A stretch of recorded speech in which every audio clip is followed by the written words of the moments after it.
चिंचवे येथे खंडेरायाची यात्रा उत्साहात, भाविकांकडून भंडाऱ्याची उधळण।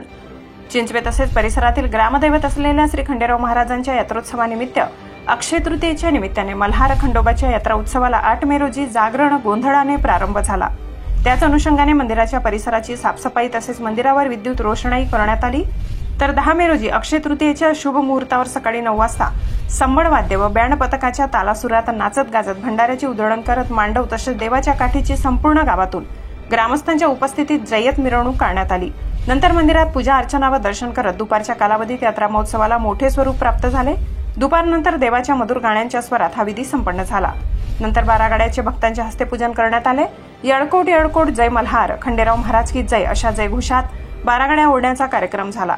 गेल्या काही वर्षापासून या यात्रेची सुरुवात करण्यात आली होती, तोच वारसा घेत यावर्षीही हा उत्सव त्याच प्रेरणेतून सुरू आहे। या उत्सवात गावातील भगत श्री संजय गुलाब मोरे तसेच गोपाल भिला गांगुर्डे, राजाराम गांगुर्डे यांना यंदा 12 गाड्या ओढण्याचा मान मिळाला। यावेळी ग्रामस्थ, तरुण, युवक, अबालवृद्ध, लहान मुले, माता भगिनी तसेच पंचक्रोशीतील आलेले सर्व भाविक भक्तांनी मोठ्या प्रमाणात उपस्थिती दर्शविली। एकूण 3 दिवसीय यात्रोत्सवात जागरण, गोंधळ, 3 दिवस रामायण, लोकनाट्य, तमाशा, कुस्तीची दंगल असे विविध कार्यक्रमाचे आयोजन करण्यात आले असून या यात्रा महोत्सवानिमित्त गावाची संस्कृती जोपासली जात आहे। या यात्रेची धुरा चिंचवे गावातील समस्त नागरिकांच्या तसेच यात्रा कमिटीच्या आयोजन नियोजनातून हा यात्रा उत्सव मोठ्या आनंदात साजरा करण्यात आला। S9 TV न्यूज साठी व्यवस्थापकीय संपादक शरद पवार, चिंचवे।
आपल्या चॅनलला नक्की सबस्क्राईब करा, बेल आयकॉन दाबायला विसरू नका.